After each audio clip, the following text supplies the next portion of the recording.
नागपूरमध्ये माजी नगरसेवक अजय भुगेवार याचा मुलगा संकेत भुगेवार याला एमडी ड्रग्ज तस्करी प्रकरणी अटक करण्यात आली आहे। संकेत भुगेवार हा स्वतः एक बॉडी बिल्डर आणि जिम ट्रेनर आहे। नोव्हेंबर 2022 मध्ये दिल्ली येथे झालेल्या बॉडी बिल्डिंग फिटनेस चॅम्पियनशिपमध्ये त्याने सुवर्ण पदक पटकावले होते आणि त्याला मिस्टर इंडिया हा किताबही मिळाला होता। जिममध्ये व्यायाम करणाऱ्यांना तो विटॅमिन सप्लिमेंट्सची विक्री करीत होता। मात्र तो एमडी ड्रग्सच्या तस्करीमध्ये कसा वळला याबाबत आता सखोल चौकशी सुरू आहे। भाजपचे माजी नगरसेवक अजय भुगेवार यांच्या मुलाच्या अटकेमुळे शहरात खळबळ उडाली आहे। या प्रकरणी पुढील चौकशी पोलीस करीत आहे। पोलीस स्टेशन गणेशपेठ हद्दीमध्ये बसस्टँड परिसरामध्ये पीआय मुलानी आणि पोलीस स्टेशन गणेशपेठचे एपीआय जाधव, पीएसआय डोईफोडे, डीबीचा स्टाफ, पोलीस कॉन्स्टेबल सागर आणि पोलीस कॉन्स्टेबल इतर जे डीबीचे अंमलदार आहेत ते पेट्रोलिंग करत असताना त्यांना अशी गोपनीय खात्रीशीर माहिती मिळाली की एक थार गाडी आहे ज्याचा क्रमांक MH45AV4554 ही थार गाडी आहे महिंद्रा कंपनीची। या थार गाडीमध्ये एक व्यक्ती एमडी हे जे ड्रग्स आहे ते डिलिव्हर करण्याकरता येणार आहे अशी खात्रीशीर माहिती मिळाली होती।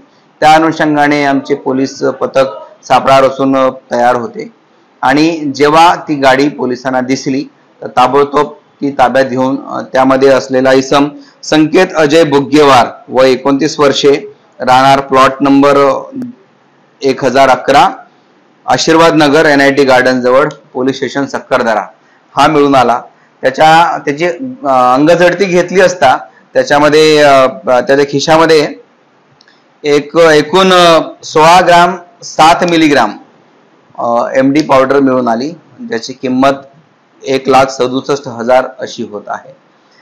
त्याच्याकडून तो MD पावडर नियमाप्रमाणे जप्त करण्यात आलेला आहे आणि आरोपीला अटक सुद्धा करण्यात आलेली आहे। आरोपीला अटक करून माननीय न्यायालयात हजर करून दिनांक 15 तारखेपर्यंत त्याचा PCR घेण्यात आलेला आहे।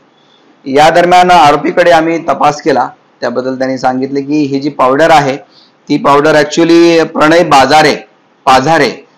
बाजारे नावाचा जो त्याचा मित्र आहे त्याच्या घराजवळ राहतो, त्यांनी त्याला सांगितलं होतं की एक 2 मुलं येतील तुझ्याकडे, तो फक्त त्या एसटी स्टँड परिसरामध्ये जाऊन थांब, म्हणजे ती मुलं येतील आणि तुझ्याकडून ती पावडर घेऊन जातील असं सांगितल्याने तो तिथे ती डिलिव्हरी देण्याकरता आला होता असं त्याचा जबाब आहे।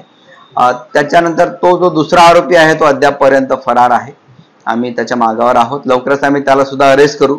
माझं सगळ्या नागरिकांना आव्हान आहे, जर MD ड्रग्स किंवा कोणताही नशाकारक पदार्थ जर आपल्याकडे कोणी असं अवैधरित्या बाळगत असेल, विक्री करत असेल, सेवन करत असेल किंवा अशा प्रकारचं कोणतंही रॅकेट आपल्या परिसरामध्ये जर ऍक्टिव्ह असेल तर कृपया पोलिसांना माहिती द्या।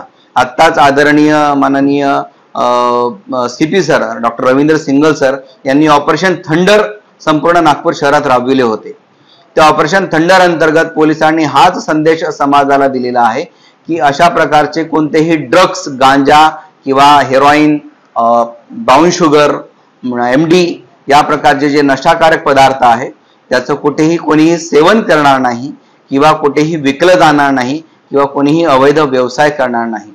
जर कोणाला असं दिसून येत असेल कृपया तात्काळ पोलिसांना माहिती द्या आणि नागपूर शहर हे नशामुक्त करण्यासाठी पोलिसांना मदत करा। सर, हे जे संकेत भुगेवार यांच्या काही